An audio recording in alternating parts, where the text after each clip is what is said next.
ஆறு மனமே ஆறு அந்த ஆண்டவன் கட்டளை ஆறு தேர்ந்து மனிதன் வாழும் வகைக்கு தெய்வத்தின் கட்டளை ஆறு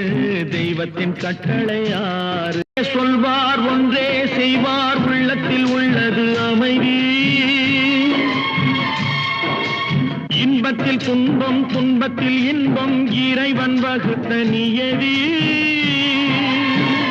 செய்கை பொன்னாகும் வரும் துன்பத்தில் இன்பம் பட்டாகும்